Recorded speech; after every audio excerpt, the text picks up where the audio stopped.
What's up, hockey fans and hockey fanatics out there? Welcome to episode 34 of the Hockey Lounge for Thursday, September 30th, the last day of September.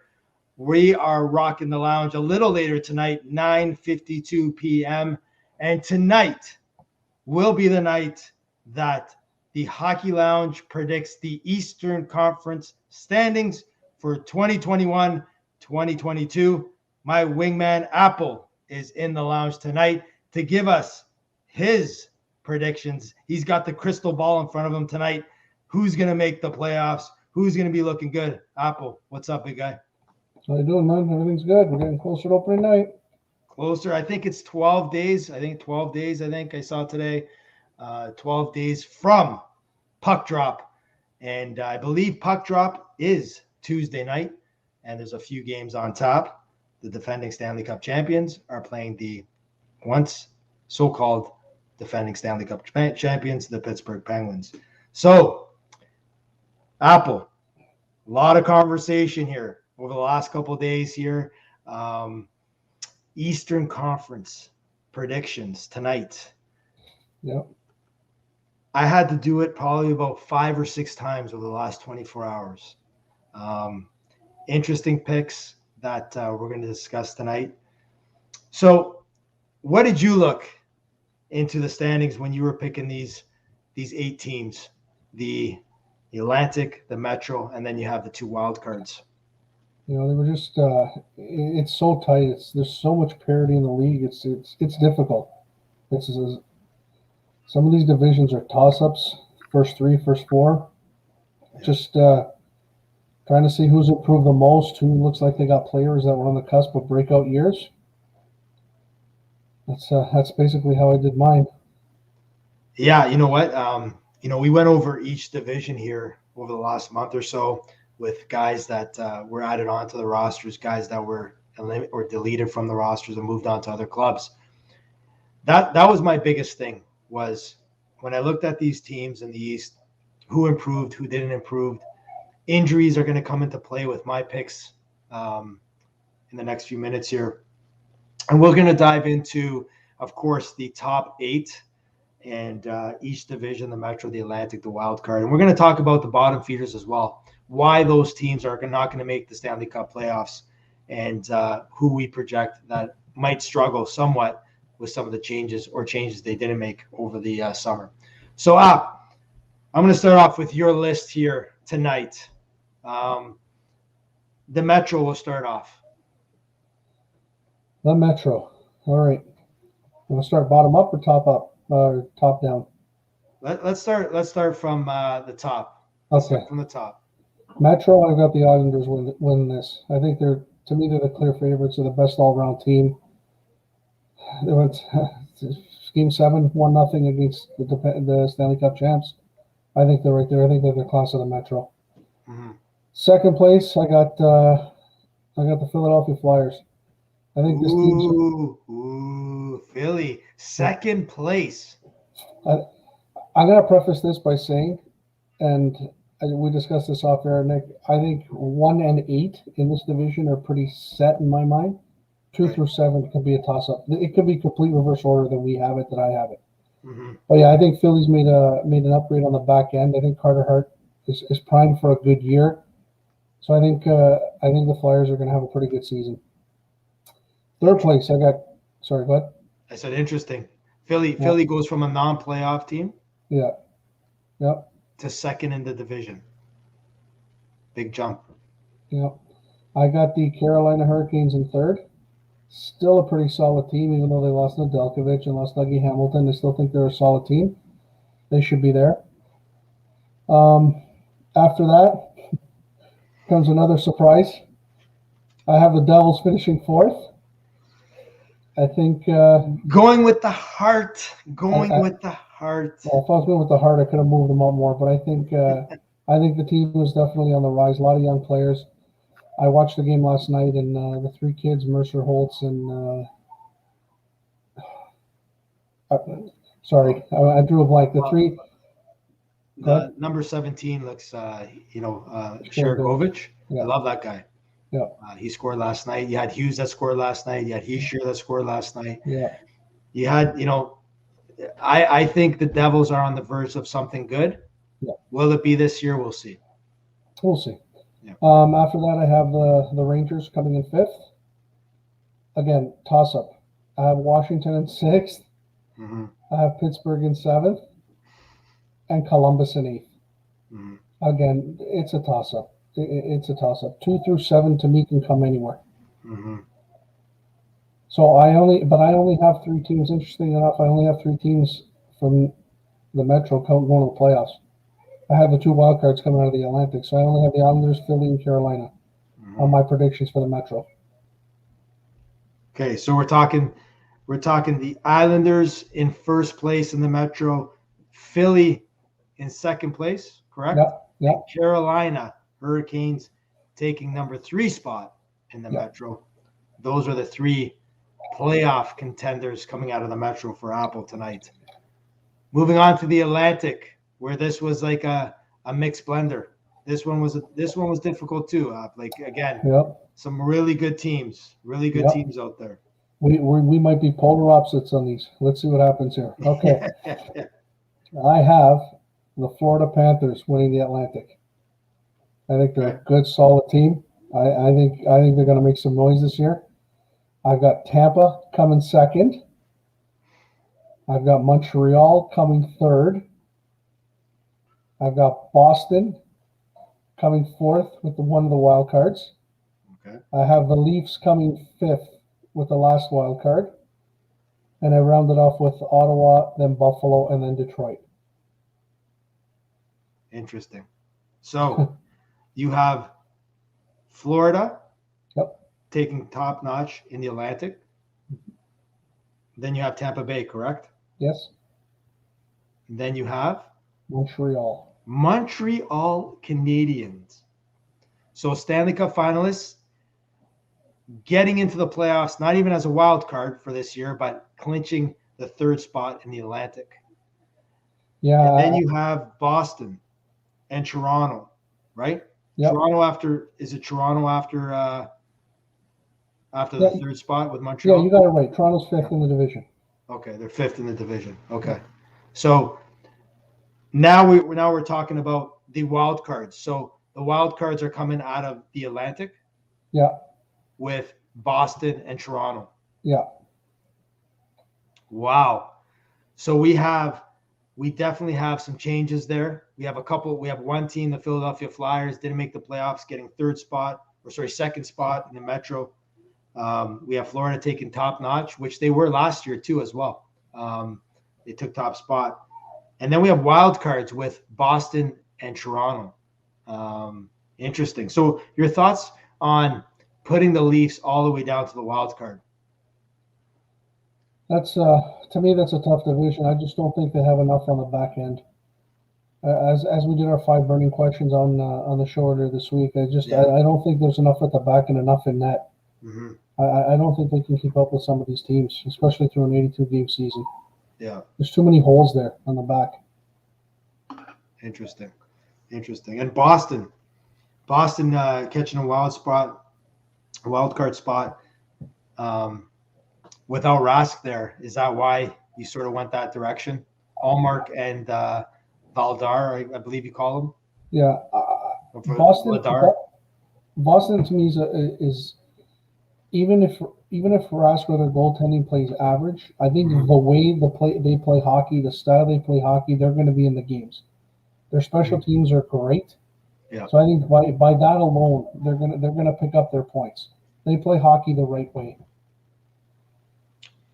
All right. So looking at now the Metro, the Atlantic, the Eastern Conference, the wild card spots that you picked. Who's out? Who's out looking in from the Stanley Cup playoffs last year here? We have basically, it looks like all the same teams are basically in except for Philly. Philly's in, and we have Washington out. Yeah. We have Pittsburgh's out of the playoffs as well. So you have Washington and Pittsburgh that are not going to the dance in 2022. Interesting. Very, very interesting. All right. So my picks here. And again, I was writing down all day today when I had some time to look at some of the teams here. And, I think our crystal ball here was sort of aiming at the same thing you were and I was today. So the Metro Division, first place in the Metro for Nick's team is the New York Islanders. Second place, the Carolina Hurricanes. Third place, I have the Philadelphia Flyers.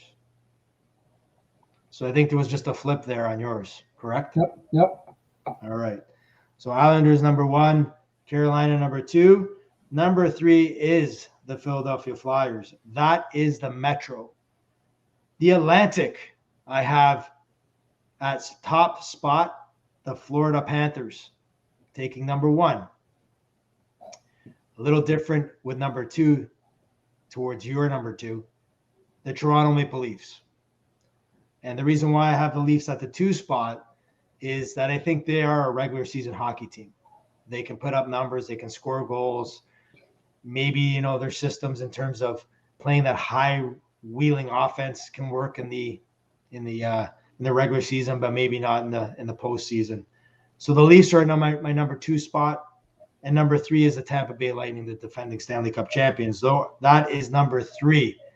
Where I come into play with the wild cards again, they are coming from the Atlantic, both of them. It is Boston. The Boston Bruins take the first wild card. The last wild card goes to the Montreal Canadiens. And so I think the difference between ours is just some flips with wild cards or whatnot. But I believe it is the same 8 that you have picked up. Yep, exactly. So it's that's pretty wild, because for us to pick the same 8, maybe, of course, in different spots.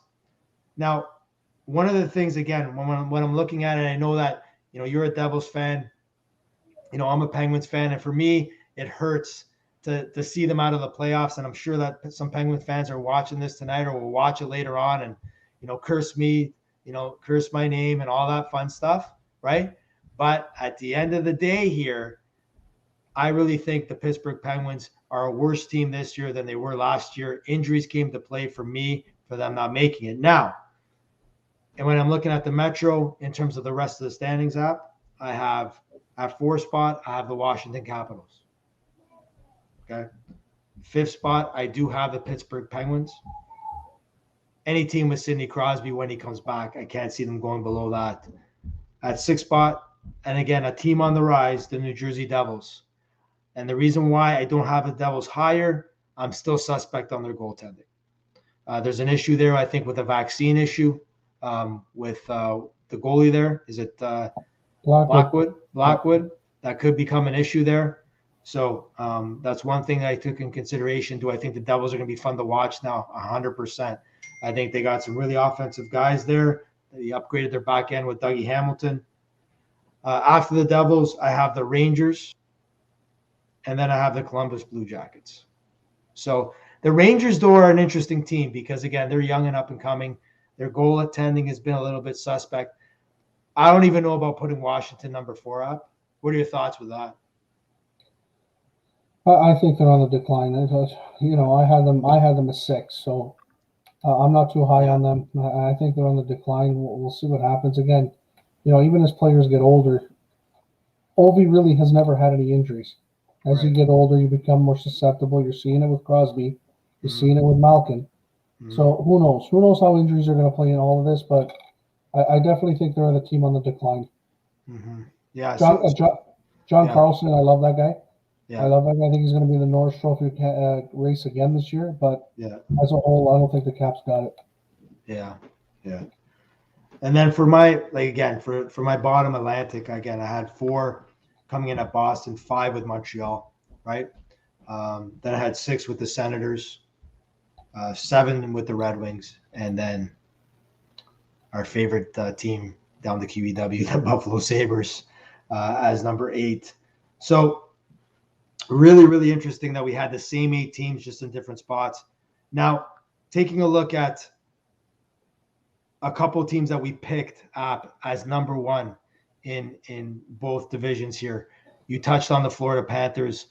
I had them at number one too. They came in first place last year in the 56 game schedule. A lot of youth. I liked some of the deals they made. Goaltending seems to be somewhat solid. They did lose Drager to the Seattle Kraken. We'll see how that plays out with Bobrovsky getting a lot of time there.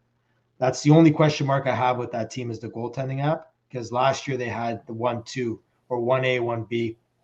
Well, they're really high in Spencer Knight too, right? He's going to be the backup this year to Bobrovsky. So, right, yeah, like a first round draft pick, all that stuff.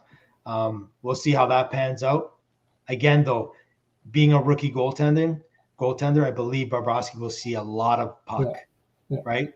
Like, what do you think for Spencer Knight? 20 games, maybe? Yeah, max 20 games. Yeah, 20 games for sure. Right? Especially because they're probably going to have so many meaningful games.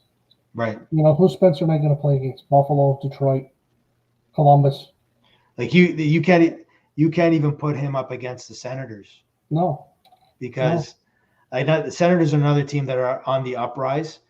For them, I put them in 6th spot, and the reason why I put them in 6 is just because I think the team, the D and the forwards are good. The goaltending is suspect again. So, I think if Matt Murray supposedly went on a diet, he's this and that. If he has a rebound year, maybe the Senators give people some havoc, right? Yep. The New York Islanders, not a lot of changes to their lineup. They get their captain back in Andres Lee. Sorokin back there with Varlamov. Good tandem. It's a Trotz team, Lou Lamoriello team, Parise. I know that people are saying big deal, but I still think he has some hockey left in him to play a system like he played in New Jersey. That's similar to what they're playing in the island, right? Yep. His skills look like they're diminishing a little, but his heart is always there. Right. He's going to give you that effort, and they're deep. They're a deep team. He doesn't have to be the guy. What I like about the Islanders too, app, is that they stuck together. Yeah. Not a lot of changes. You know what happens when a team sticks together like this? They keep on trending upward, and they're going to be a dangerous hockey club. I really believe they're going to contend this year. Even with Chara, he gives them that little bit more grit on the back end. Right. It's going to be interesting too to see how this cross-checking penalties come into play. If they actually call what they're calling in the preseason, into the regular season, into the playoffs. Very, very interesting. There's some D that live on the cross-check. Chara is one of them. It'll be interesting to see what happens there. I think teams that come out of the gates with a good power play will have success early, because you know how it is, App. With the NHL, they come guns a-blazing with these rules. Yeah. And then December comes around, things start to change. Yeah, we saw with the hooking when they started calling all the hooking. Right, slashing on the gloves, all that stuff, right? So Carolina Hurricanes, you picked them for 3. I picked them at the 2 spot. What are your thoughts on them? Because I'll just give you my take here, is that, and I said this to my son on the way home after picking him up after school, that their goaltending tandem of Freddie Anderson, he hasn't won a playoff round. The guy's a regular season goalie, so he's going to get you wins. He's going to get you W's. Then they can turn to Antti Ranta as well. That's pretty good. That's pretty good 1-2 punch. I'm really high on this team. I know they lost Dougie Hamilton, but they got in Ethan Bear. Jacob Slavin, I'm a big fan of. Pesci. They brought in Ian Cole, 2-time Stanley Cup champion. He'll block shots with his face. They actually got Tony DeAngelo. Okay, they brought him in. Double K's there, Gakdanyemi. They brought in Derek Stefan for another, 4th line center, win faceoffs, penalty kill. Josh Leivo, I'm a fan of. I like the Hurricanes up. Yeah, they're definitely a solid team, for sure. For sure. I'm not discounting them. I just I didn't like what they did with Nedeljkovic. Yeah, you're right. Anderson is a good goaltender as well in the regular season, but I don't know. I think the loss of Nedeljkovic and Hamilton brings them down a little bit. Right. And I think the Flyers have improved enough, in my opinion, to be right there with them. And like you said, we've got all the same 8 teams. They're flipped. Who knows where they're going to come? Right. But yeah, So, Carolina is a team to be reckoned with. so let's talk about Philly. But first off, again, if you want to become a Hockey Lounge member, hit that subscribe button below. If you like the show, hit the slap shot button. Like the show. Thank you for all the viewers. The 5 burning questions of the Leafs is rocking. Thank you all for watching and liking the show. Hopefully, you're watching tonight. If you're not, send us some comments in terms of what you think your standings would be. Send the comments to us. We'll analyze them next time we're on, and we'll talk about them. Any questions? If you guys want a topic to be discussed on a show, send it to us. Send it in the comment section. We'll talk about it, Apple and I, and we'll get on it right away. The Philadelphia Flyers, they're in the top 3. They make the playoffs. This was my toughest pick, I think, for both divisions. I'm riding on this pick for one thing. Now, they upgraded their defense with Ryan Ellis and Ruotsalainen. Yeah. They got young players, Joe Farabee. They got a couple other guys coming up, Frost and all these other guys. I like what they have. They've moved Voracek. They brought in, what's his name? Atkinson. I was going to say Calvert because they remind me of the same type of player, but he's in Colorado. Carter Hart, like this is where I had them in. I had them out up. I was torn with this pick because he needs to have a bounce back season for them to even have a chance of sniffing at a playoff spot. And we have them in the top 3. We don't even have them in a wild card. Yeah, I think we're both thinking that he's going to have a breakout year. I think that's what we're both thinking. Again, and like I said, the division is so tight. If Carter Hart has a mediocre year like he had last year, Philly can go from what I think is number 2 to number 6 or 7. It's that tight. Yeah, it's. I honestly think if Hart is not on, they don't even make the playoffs. They're not even sniffing at it. No, I just said that. If he plays mediocre, they're coming 6th or 7th. Yeah. It's that pick was tough. Let's go to your second pick in the Atlantic. That was Tampa Bay. Tampa Bay. You really think after and again shortened season, 56 games. They've gone back to back. The bubble hockey 2 years ago. They lost their whole third line. They lost their grinders. Basically, I would say they're really grinding and heart of soul of the team. It's a different look. It's a different feeling in that room. When the guys walk in for their first game against the Penguins, training camp is probably different. Those guys are not around. It's a different culture, different atmosphere. You really think they're going to have the juice to finish second in that division? I think they're going to start off sluggish. I think they're going to have the hangover, but I think there's enough talent on that team to get them there. Vasilevsky, Hedman, come on, look at the guys, Kucherov, Stamkos, right. Point, they're still all there. I think on talent alone, they're the type of team that, Ottawa, more or less Buffalo, Detroit, and Columbus. Tampa's the kind of team that they're going to win those games. Mm-hmm. Some of the other teams, I think, they're susceptible to drop points against those bottom teams. But Tampa seems to take care of business when they have to. I think they're going to get the points that they need. I think they're going to play much better in the second half than they are in the first half after the hangover's over. But yeah, I think they're that good that they're still going to be up there. Interesting. And I had them at 3 spot. I was teeter-tottering from putting them in a 3 spot or maybe even putting them in a wild card spot just because they've played a lot of hockey. There's been a lot of changes with the team, a number of different things. It takes a lot of gas out of a team to go back to back. We haven't seen a three-peat since the 80s. So we'll see. But I do have them in the top 3. We've talked about the Toronto Maple Leafs tons. I picked them number 2, and I do think they're a regular season team. I think, we'll see some interesting things from the Leafs this year. We'll get into the Leafs a little bit before we end the show as well with some breaking news that came over the wire around 6:00. My wild cards, I had Boston. I think the question mark for me is goaltending in Boston right now. Allmark and Vildar there, rookie goaltender with Allmark. Allmarks now is going to have to take the reins from Rask, but who knows what the Boston Bruins are up to with this Rask situation, even David Krejci. So I figured maybe after Christmas you see Rask and Krejci in the lineup, and then they grab a spot there. The Montreal Canadiens, that Christian Dvorak trade, Bergeron, he's pressing the right buttons. I would take Dvorak, Christian Dvorak over Double K any day. I think this guy's a player. I think he's a stud.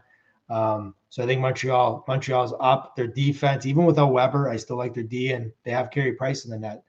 So you had Montreal actually finishing third in that division? Yep, third. Yeah. I have them third. I think not just Dvorak. I think adding Hoffman was good for at least 20 goals. I think I think Bergeron's made some good moves. Right. They gave him a lot of big hard time in the last few years in Montreal, but I think he's done a pretty good job with this team. And again, by the end of the year, we might have the same situation that we have in Boston, and Weber might be back. I wouldn't be surprised at all. How about that Stanley Cup finalist Swagger as well? How about that too, coming into play up? You know how it is. Now some of their younger players, Cole Caulfield, these guys here, Suzuki, they have Stanley Cup final experience. Goes a long way, right? Yep. They're creating a culture, those young guys in Montreal. I like Montreal. Do I like Montreal Canadiens? No, but I do like the team. I like the way they're starting to come around. So it'll be interesting to see. Carey Price, he has that bad ankle, I believe. We'll see where that goes. If he starts the season or whatnot. I believe he is skating now. And then the last team I want to talk about is the teams that we have out of the playoffs. And you touched on Washington. What are your thoughts there? On the Caps? Yeah. I don't think the goaltending is good enough, and they're aging. Ovechkin's aging. The guy's scoring 4 goals a year. I know it's people are thinking of me that I'm crazy like this, but I just think that it's a natural regression. You see it through all the teams. You got your cycles, ups and downs. And Washington and Pittsburgh, I think, are going through that now. Right. I just they look kind of bland at times to me last year, and their goaltending's it's very suspect. In both cities, both cities. The goaltending is very suspect in both cities, and I think age is catching up to them as well a little bit. Carlson's still a stud on the back end. Backstrom, he is a player still, but he doesn't wow me like he used to when he first came in for the first 10 years or whatnot. Ovechkin, I think he still can produce goals. Kuznetsov, they tried to unload him in the summer. There's an issue there. The Capitals don't do anything for me anymore. It's sad to say, but they're going through that cycle where they got to get younger, they got to get faster, they got to go through that transition. Same with the Pittsburgh Penguins. They'll be opening up the game night, first night against the Tampa Bay Lightning, and Jeff Carter's their number one center. That is not good. Then you got Teddy Bluger. They had to sign now Brian Boyles with the Penguins for a PTO. Desperate times calls for desperate measures. I just don't see it, Penguin fans out there. And I am a Penguins fan. I just don't see it. I am not looking forward to this season. This is the first time in the Crosby era that I am not looking forward to this season. It just does not look good. Yeah, it's going to be tough. I mean, even the motivation factor when Crosby and Malkin come back, because without those two guys to start the season, it might be too far in a hole by the time they get back that it's pointless. They can come back and light up the league, and it ain't going to matter because they're going to be 15 points back already. 100%. They could be out of the playoffs by the end of October. They could go on a 2-11, whatever it is for their schedule, and it could be bad, and they're done, right? Yeah. The New Jersey Devils, they're on a team they got everything going for them, youth, whatnot. They're on a team on the rise. I wanted to put them 4 spot. I just don't know this goaltending thing. If Blackwood, what's the situation there with Blackwood? Doesn't want to get vaccinated? It's not that he doesn't want it. He's hesitant because apparently he's got some underlying health issues. Okay. He's got some health concerns that's making possibly not take it. So if he doesn't take it, he can't play in Canada then. No, he can't. So that's how many games is that? 35 games or something? Probably around there. But I mean, you've also got Bernier, so not that bad of a backup. At least they went and got somebody. They didn't start the season with Wedgwood as a backup. Yeah. So I'm a little bit more confident in that. Mm-hmm. But yeah, we'll see how much of a deal it is, because even the guys that are vaccinated, it sounds like the protocols are going to be that they're not going to be able to go through normal, like, game day rituals and game week rituals. They can't be around all the other guys, from what I'm understanding. Yeah. So it might play a bigger factor than just not being allowed to play in Canada. Yeah, it's. I think there's going to be a lot of different COVID protocols here, and I think things will be tightened up even more during the season. The New York Rangers are interesting because they're a young team. You know, they've had the first overall pick with Lafreniere. They have Adam Fox, right? Capo Capo. Fox just came off winning the Norris Trophy. They got some pieces. Scheidel there. I like him as well. They got some pieces there. Now with Gerard Gallant driving the bus, I struggled with them too to have them in 7th, because I really think the teams that have youth, we haven't seen an 82-game season in 3 years now. No. Guys are older. Some of the stars are older. They haven't had to put their bodies through an 82-game season here. It's going to be interesting. These younger guys, these younger teams, are they going to be able to last those 82? I think they will. These older superstars, what are their bodies like once January comes up? Yeah, I 100% agree with you. It's going to be a tough year for them. It's like taking that jump from junior, or for like players that played in the Swedish league and the Russian league that only played half seasons. That first year in the NHL, they usually start out well, and then they hit a brick wall after like game 60. Right. So it could possibly be that as they get back into the swing of the 82-game season again. For sure. Just want to say a shout out to. I just came back from hockey practice, coaching the boys there, and the boys, we had a late night practice for the U13 team, and it's late for them, and they practiced hard, they skated hard. Way to go, boys! You guys should be hitting the sack very, very soon, having your milk and cookies like I was teasing them as they were leaving the rink tonight. So shout out to the team and the boys for working hard. The Columbus Blue Jackets. Forget it. Move on. Just forget it. Just move on, right? Move on. I think they're going to have a really tough year. Yeah. And let's dive into two other teams here before we get into some NHL news and notes here of the day. The Ottawa Senators. What's your take on them this year? I think they'll be much improved. They were much improved last year. They're going to be pretty competitive in a lot of games.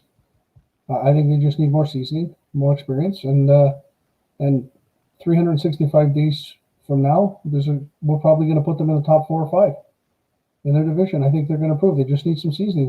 They're a good, young, up-and-coming team again. Right.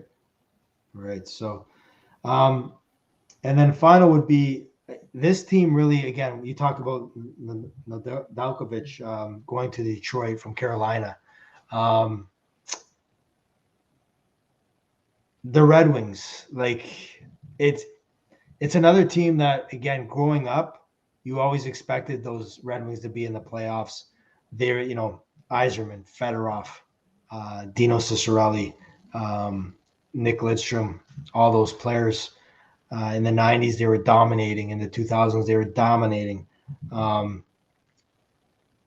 It's sad to see these Red Wings. I don't know what they are, where they're going, what's happening over there.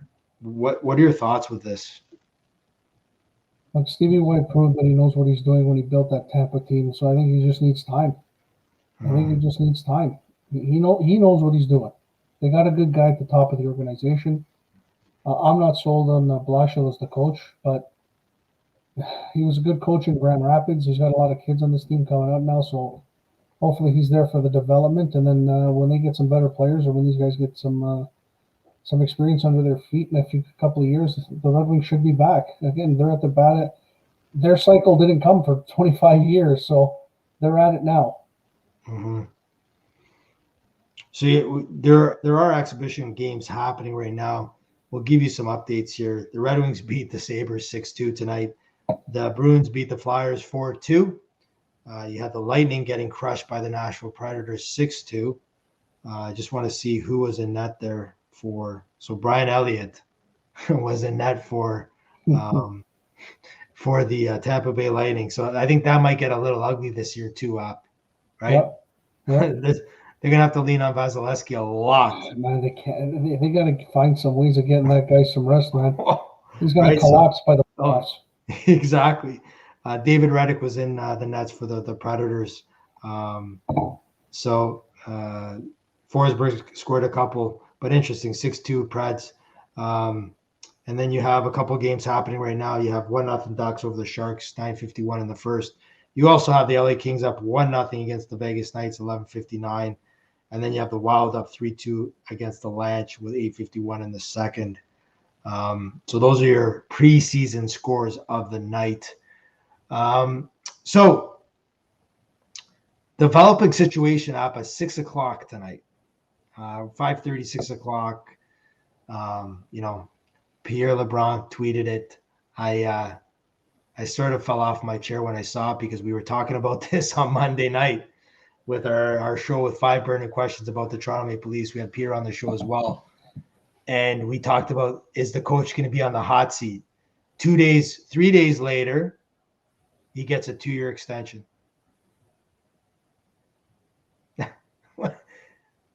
Are you speechless? Because that's not like you, App. I don't understand. I don't understand. I don't understand what this team did in the offseason to help themselves in goaltending. We've talked about that. Right. I don't understand how a guy deserves a 2-year extension from what he's done so far. They haven't done anything. They've lost in the first round each of the last 2 years. Like, what has he done to get a 2-year extension? I don't think he's. I said it on the show, the last show. I don't think he's getting through the season. Yeah. So I honestly, I am speechless. I don't understand who's making these decisions and who's authorizing these decisions, but I don't understand the basis at all. And you talked about it. You got guys like Boudreaux out there and guys, good quality coaches that don't have a job right now, and you're already committing to this guy for another 2 years without he ain't done shit. Yeah, it's true. It's a hashtag shit right there. Like what I don't get is, and the insiders were on TSN today. They were talking about the contract extension. LeBron, Dreger, now Chris Johnstone is part of TSN. He's part of the insiders. He's moved from Sportsnet. Now he's with TSN. They're talking about the extension here for Sheldon Keefe. I just don't get it. I would have left it as is until the end of this season. Let's see where things go, right? But Yeah, for sure. but supposedly, they think that he's the guy to lead them. Like, is even Kyle Dubas here after this year if there's a debacle, right? So I don't know. Like, again, we talked about it on Monday night. To me, it's just weird. It's a weird thing to do today. I don't know if they're just trying to show that they got support for this guy, they believe in this guy, but Like I just don't understand where in the past it seemed like the upper above the GM, like Shanahan's bosses, yeah, they'd have to go to them and say, look, guys, I want player A. mm-hmm. Can I spend $10 million on player A? And he would have to get approval. Yeah. I just don't know right now if Shanahan's is did they give him the keys to the Ferrari? Well, and just say make whatever decisions you want and he authorized it?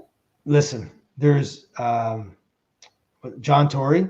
Yep. And then there's Brendan Shanahan. Shanahan should be doing the COVID press conferences. He owns Toronto. Right? He owns Toronto, man. Yep. Right? And they've done shit for 7 years since he's been here. Yep. And, he's getting a free pass. So for the viewers out there, we will be doing a Leaf show once or twice a week. Watch out for that. We don't have the name for it yet. Apple's talking to his sources and his people on the name, but we will be having a Leaf show to talk about your Toronto Maple Leafs. Sorry, what were we going to say? I was just going to say that I think the way the Leaf culture is right now, they need a shakeup. I didn't see this extension coming because I thought it was going to get to a point where they realize that they're going to need somebody that's hard fisted Yeah. and try to come and curb this country club atmosphere that they got in there and lay the hammer down. Doesn't look like that's going to happen now, or that's not in the plans at least. It's just crazy. So just quickly here, I'm going to throw something at you, and because we're talking about coaches right now, just before we finish up here for tonight for the Hockey Lounge. Again, if you want to become a Hockey Lounge member, hit that subscribe button below. If you like the show, slap shot that like button. We love all the viewers out there. Thank you for subscribing and watching and viewing all of our shows. We really appreciate that. Apple. If you look at the Metropolitan, the Atlantic, the Eastern Conference, which coach is most on the hot seat? I think it's Sheldon Keefe. Okay. I think they're the team. They're the team. I think that a lot is expected of. That I'm looking at the list right now, and it's got to be a toss up between Sheldon Keefe and Laviolette in Philly. Laviolette in Washington. Because if the team comes out of the gate, they're slow as well. Problems. But I think Keefe is on the hot seat.